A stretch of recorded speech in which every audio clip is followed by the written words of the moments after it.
But what you've got to understand is what is meant by universal suffrage, which is also the word used in the Basic Law itself, means that whoever will be the candidates, maybe 1, 2, 3, 4, or whatever number, at the end of the day, more than 5 million registered voters in Hong Kong can choose between those candidates who you want to be the next chief executive.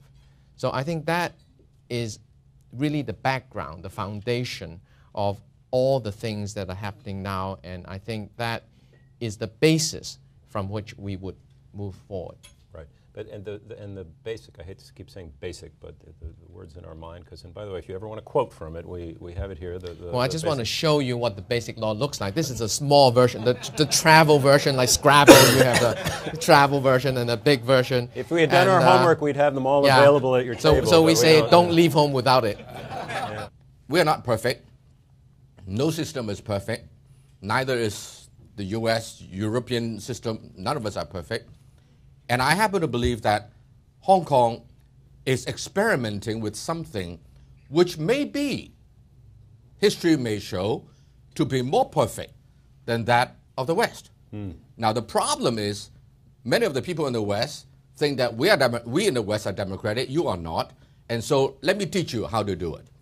Well, sure, we no question that Asia in general have to learn a lot in terms of institution, in terms of election politics and all that kind of stuff. But that said, I see that the Hong Kong way of election is perhaps the most optimal. Let me explain.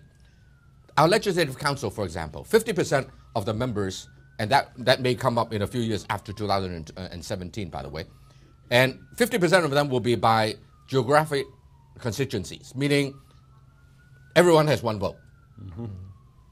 And then other 50%, it will be done by functioning constituencies. The functioning constituencies was not concocted by the Chinese. I said the Chinese don't have enough experience to figure out how to suggest something like that. It was the British that gave it to us before 1997. And the functioning constituencies, basically, in simple words, is that the labor union, the three major labor unions will have how many votes, and then the seats. Sorry, the business people. If you're in the finance, you have how many seats? In real estate and construction, you have how many seats? Lawyers will have how many seats? Teachers will have how many seats? Nurses and doctors and so forth. Huh? So, to me, that is actually a pretty good system. In my mind, it has the best chance of negating some of the negative influence of the purely one-man, one-vote system. So before we open, can I just give one analogy? I think you will enjoy this one. Let me liken the Hong Kong situation to the following. A father has two sons. One son was taken away by force at birth, many moons ago. The other one stayed in the family. And then later there was an opportunity for this prodigal son to come back to the fold, right? So if you're the father, what would you do? You bend backwards to show affection and shower blessings on this son, right? The only problem is this. This family is a Chan family.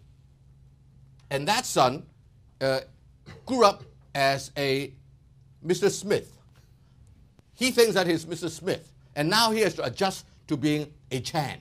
So what does a Father Chan do? Father Chan, wow, ooh, my son is back, right? Shower blessings on him and be nice to him. That's exactly what happened. The only problem is the son don't have any identity with the Chan family. And of course, you know who that prodigal son is. I'm talking about Hong Kong. Right? So if you are the father, what would you do? You do all your best to be nice to Hong Kong, and that's exactly what happened in the last 17 years.